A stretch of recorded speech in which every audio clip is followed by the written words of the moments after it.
반갑습니다, 여러분. 성공적인 직업생활 두 번째 단원인 직업생활의 의미.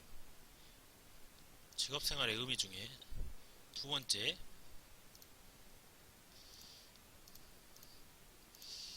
다양한 직업의 생활의 의미와 중요성에 대해 선생님과 함께 이번 시간에는 배워보도록 하겠습니다. 두 번째 직업생활의 의미에 대해 배우기에 앞서서 우리들이 함께 이번 직업생활의 의미라는 단원에서 중요하게 생각했던 학습 목표 두 가지를 다시 한번 읽어보고 수업을 진행하도록 해보겠습니다. 첫 번째, 직업생활이 내용, 성격, 장소, 방식 등에 따라 다양한 모습으로 나타낼 수 있음을 설명할 수 있다. 이거는 지난 시간에 배웠던 직업생활의 다양성에 대한 학습 목표였고요. 이번 시간에 배울 다양한 직업생활 의미와 중요성에 대한 학습 목표는 다양한 직업생활의 의미와 중요성을 개인적, 사회적 측면에서 설명할 수 있다입니다. 이런 다양한 직업생활의 의미와 중요성에 대하여 개인적으로 또는 사회적 측면에서 설명할 수 있는 학생이 되는 게 저희 이번 수업 시간의 최종 목표이겠습니다.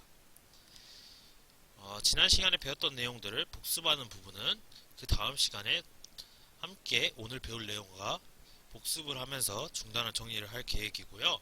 이번 시간에는 두 번째, 다양한 직업생활의 의미와 중요성에 대해 배워보도록 하겠습니다. 여러분 교과서 페이지 31페이지고요.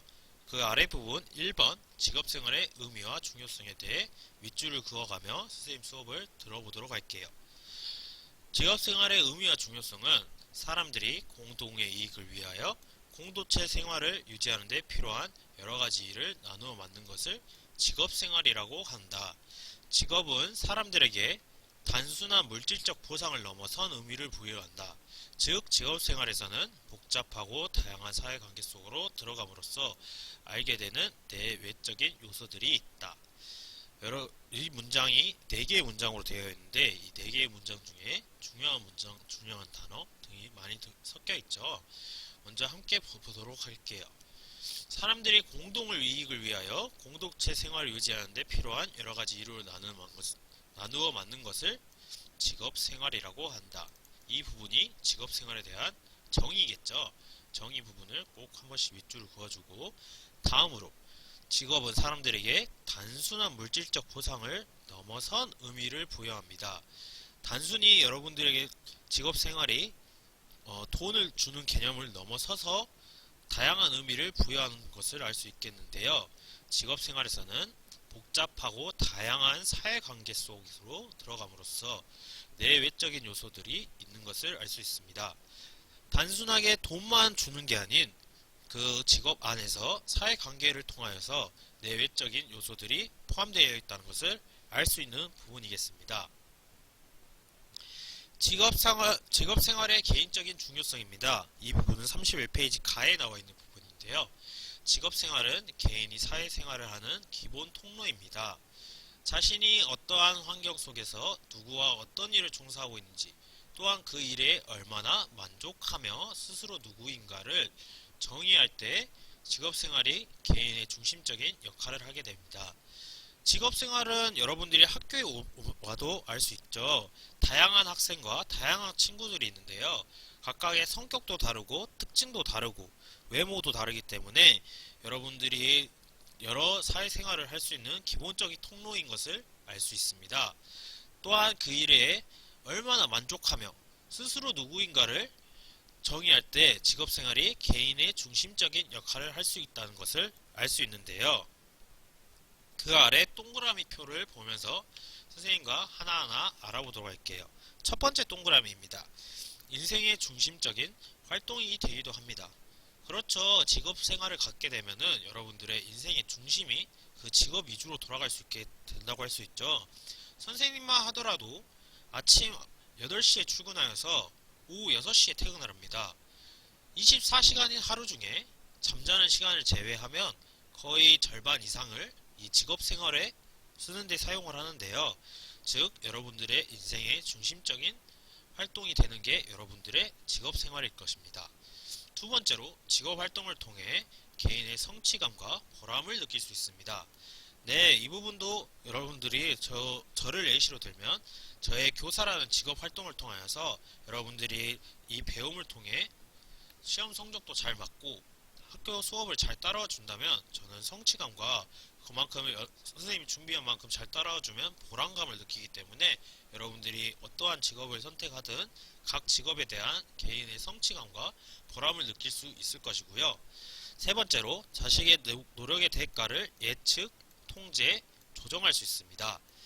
이 부분 또한 여러분은 이렇게 EBS 온라인 클래스라는 수업으로만 통해 수업을 듣지만 선생님은 이 20분, 30분 강의를 찍기 위하여 최소한 2시간, 3시간 동안 이 수업에 대한 연구를 통하고 또한 교과서를 미리 공부를 해오면서 여러분이 어떠한 방식으로 가르쳐야 여러분들이 제일 쉽게 이해를 할 수 있고 수업을 잘 따라올 수 있을까? 다양한 방법을 통해 수업 매체를 선정하는데요. 물론 선생님 성공적인 직업생활 과목이 아니더라도 다른 과목 선생님들을 보면 유튜브를 통하거나 아니면 EBS 강의를 끌어온다든지 다양한 방법을 통해서 여러분들에게 수업 매체를 전달하는데요. 하지만 저는 성공적인 직업생활만큼은 여러분들에게 직접 선생님이 가르치면서 좀 더 이해하기 쉽고 좀 더 책에 관련되게 설명을 해야 유튜브를 통한 것보다 여러분들이 이해를 좀 더 도울 수 있을 것 같아 이렇게 직접 선생님이 녹화하고 여러분들에게 전달하는 방식을 선택하여 이러한 노력을 통하여 여러분들이 어떻게 수업을 듣게 될지 예측을 하며 또한 여러분들을 통제할 수 있고 마지막으로 조정할 수 있기 때문에 선생님이 이러한 방법을 선택하고 여러분들이 나중에 직업을 갖게 되면 꼭 여러분들의 직업에 알맞는 노력을 통하여 적절한 보상을 얻었으면 좋겠습니다. 다음 네 번째입니다. 대외적으로 연결된 인간관계의 대상과 범위를 결정한다.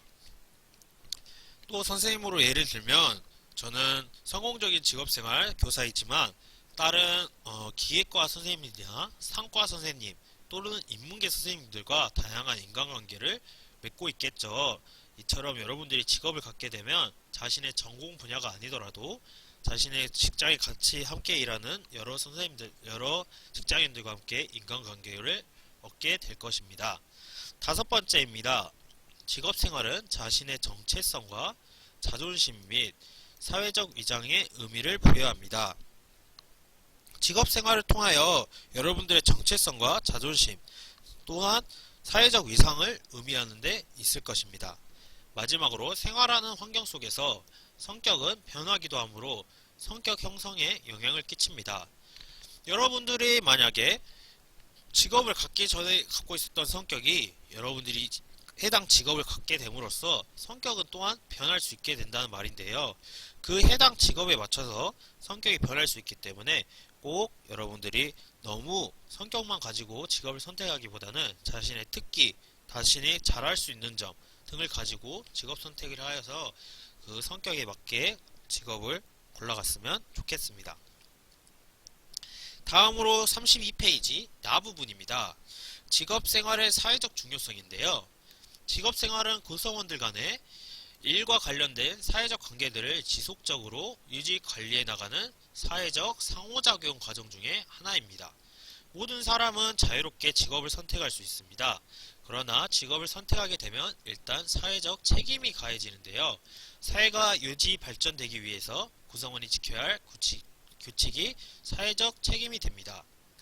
네, 그렇죠. 여러분들이 구성원들 간의 사회적 관계들을 지속적으로 유지하기 위해서는 사회적 상호작용이라는 다른 구성원들과 관계를 맺게 되는데요. 여러분들이 직업을 선택할 때만큼은 자유롭게 직업을 선택할 수 있을 겁니다. 하지만 그 중에 직업을 자신이 선택을 하였다면 그 직업 선택에 대한 사회적 책임이 있게 될 겁니다. 꼭 이 부분을 염두에 두고 알았으면 좋겠고요.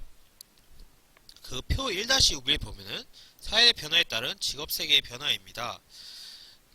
먼저 보면은 검찰과 입법부, 용의자와 재수를 다루는 방식의 법적 제한이 있습니다. 변호사, 증거 수집과 기록 보존 방식을 규정으로 하였고 일반 사람들은 각종 대민 서비스를 요구하는 방식인데요. 이렇게 여러분들이 직업 세계를 하나를 선택을 한다면 그와 연관된 다양한 사람들이 있고 다양한 인간관계가 주어지겠죠. 다음으로 두 번째입니다. 32페이지 제일 아랫부분에 해당되는 부분인데요. 고용 형태에 따른 직업 생활의 다양화입니다. 고용 형태는 노동을 수행하는 사람들의 입장, 인구의 구성 변화, 노동력을 교용하는 사회주의 입장, 경제 성장 및 경기 변동 상황, 또한 노사 간 세력 관계와 이해 갈등, 국가 정책 등으로 달라질 수 있습니다. 현재 선생님이라는 직업을 예시로 들어보겠습니다. 한때 선생님이라는 직업이 사라진다는 소문도 있었습니다. 지금처럼 여러분들의 컴퓨터를 통해서만 수업을 진행할 수 있다고 믿었기 때문인데요. 이렇게 선생님들이 없고 컴퓨터로만 통해서 수업이 진행된다고 가정하에 선생님이라는 직업이 사라진다는 소문이 있었는데, 하지만 선생님이라는 직업은 학교에서 여러분들에게 지식 전달만 하는 게 주된 목적이 아닙니다. 여러분들의 인성 또한 여러분들에게 가르치는 게 선생님의 목적이기도 하고, 또한 여러분들이 올바른 길로 인도하는 것도 선생님들의 주된 임무입니다. 그렇기 때문에 선생님이 사라진다는 소문은 금세 사라졌고요.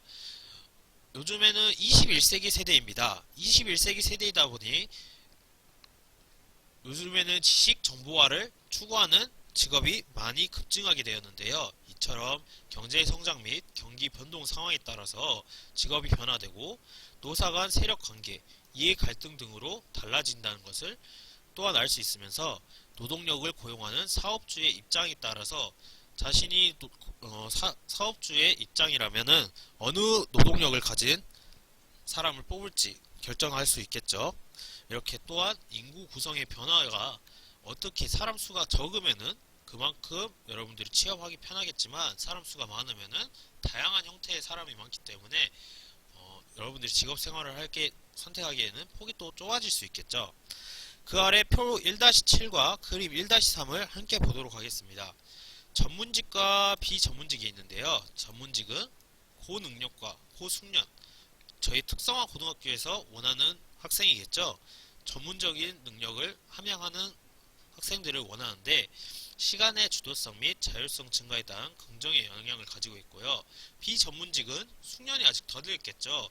해당 직업에 대한 숙련이 아직 덜 됐고 반 정도 숙련이 되어 있는 사람으로서 저임금 노동자로의 전락, 생활 불안정 증가인데요. 여러분들이 특성화 고등학교인 만큼 기계과를 예로 들자면 선반에 대한 전문성과 밀링에 대한 전문성 등 전문성을 높이고 간다면 추후 졸업하더라도 기계직과 관련된 전문직 일에 취업하기 좀 더 쉬울 것입니다. 하지만 학교 수업을 잘 따라오지 못하여 비전문직이 된다면은 다른 전문직 학생들에 비해서 취업하기 힘든 게 지금 취업 현황의 현실이겠죠. 표 1-3을 보겠습니다. 시간, 사회 변화에 따른 직업 세계의 변화이고, 여러분들 교과서에는 시간 선택제, 근로제, 활용국제 비교인데요. 그리스, 한국, 미국, 스웨덴, OECD 등등등등 나와 있는데, 우리 한국은 두 번째로 퍼센테이지가 낮게 측정이 되어 있어요. 그러니 꼭 여러분들이 전문직으로 활동할 수 있게끔 학교에서 배우는 수업을 적극적으로 참여하고 잘 이해하여 여러분들은 나중에 추후 졸업을 하더라도 꼭 쉽게 취직이 되었으면 좋겠습니다. 다음은 페이지 37페이지 나와 있는 직업생활의 의미, 색다른 직업 생생한 인터뷰인데요. 이는 선생님이 강의를 끝나고 나면은 그 아랫부분에 강의를 하나 더 태그하여서 여러분들이 영상을 볼 수 있게끔 유튜브를 이어서 봐주시면 되겠습니다. 중단원 정리는 다음 시간에 2단원 전체를 정리하면서 선생님이 함께 알아보도록 할 거고요. 그러면 교과서 페이지 34페이지를 함께 봐보도록 할까요? 34페이지를 보면은 사례가 나와 있어요. 근로자의 사례와 기업의 사례가 나와 있는데, 이 아래 부분에 메모 부분이 있죠. 메모 부분에서는 여러분들이 이 근로자의 사례와 기업의 사례를 보고 여러분들의 생각은 어떤지, 그 생각에 알맞게 과제를 하나 선생님이 제출해 줄 거예요. 여러분들의 이 메모칸에 여러분들의 근로자의 사례와 기업자의 사례를 읽어본 후 여러분들의 일자리는 어떻게 될 것인가를 여러분들 생각을 자유롭게 적어주시면 되겠는데요. 이 부분이 과제로 주어질 것이며, 오른쪽 35페이지 보면 더 알아보기라는 곳이 있는데, 이 부분은 선생님이 가르치지 않았지만 해당 단원에 대해 좀 더 알아보실 학생은 해당 부분을 읽고 넘어가 줬으면 좋겠습니다. 다음 페이지로 넘어가 볼게요. 다음 페이지는 보면 활동 수업이 있습니다. 활동 수업은 또한 여러분들에게 내주는 과제일 텐데요. 동네 슈퍼에 있는 직무를 써보자라는 게 첫 번째 과제입니다. 여러분들 집 근처에 있는 동네 슈퍼에 있는 직무를 써보는 것인데요. 과연 그 슈퍼 안에는 무슨 직무가 있는지 한번 선생님과 잠깐 생각해 보도록 할게요. 그 동네 슈퍼에 있는 사장님이 당연히 존재하겠죠. 하지만 사장님이 24시간 그 동네 슈퍼에 있을 수가 힘들기 때문에 그 동네 슈퍼에 있는 알바생이 있을 것이고, 하지만 또 이제 그 동네 슈퍼에는 여러 물품이 판매하기 때문에 그 여러 물품을 배달해주는 배달원이 있을 것이며, 그 배달하기 위한 물품을 판매하는 판매원, 생산원이 있을 것이고, 또 이 판매를 얼마나 했는지, 이번 달 실적은 얼마가 됐는지 등이 있는 총무가 또 있을 것입니다. 등등등 여러분 생각하기에 이거 선생님이 말한 것 말고도 어떤 게 있을 것이며, 또 무엇이 새롭게 생겼을지를 한번 생각해 보도록 하고, 그것을 자유롭게 동네 슈퍼에 있는 직무를 써보자라는 1번 문제에 대해 답변을 써주시면 되겠고요. 또한 동네 슈퍼의 직무 분석을 통하여 직업생활에 대해 토론해보자는 게 두 번째 질문인데요. 동네 슈퍼 안에는 직무가 여러 가지 있을 것입니다.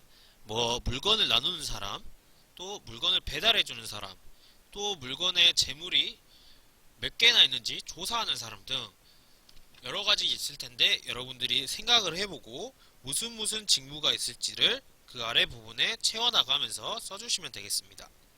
마지막으로 직업을 선택함으로써 그 직업 생활에 인생에서 왜 중요한지, 왜 직업을 가지려고 하는지를 토론해보자인데요. 여러분들이 추후에 졸업하고 나면 직업을 선택하게 될 것이고, 그 직업 생활이 왜 인생에서 중요할 것인지, 또 왜 직업을 가지려고 하는지 여러가지 의견이 있을 텐데, 여러분들이 생각하는 각자의 의견을 그 아래 부분에 채워나가면 되겠습니다. 이 활동 수업과 앞에 34페이지 사례 부분의 아래 메모 부분은 꼭 계약을 하고 나면 저희 선생님들이 꼭 확인하여서 수행평가에 반영하기 때문에 이 수업이 끝났다고 바로 책을 덮지 말고 이 부분을 채워나가면서 과제를 성실하게 수행하는 학생이 되었으면 좋겠습니다. 이상으로 선생님과 함께 페이지 37페이지까지 진행하였고요. 이 37페이지 나오는 색다른 직업 생생한 인터뷰는 그 아래 강의 바로 선생님이 태그를 할 거기 때문에 이 강의가 끝났다고 책을 덮지 말고 생생한 인터뷰까지 본 후 페이지 34쪽, 36쪽 과제를 이어나가면 되겠습니다. 모두 수고하셨습니다.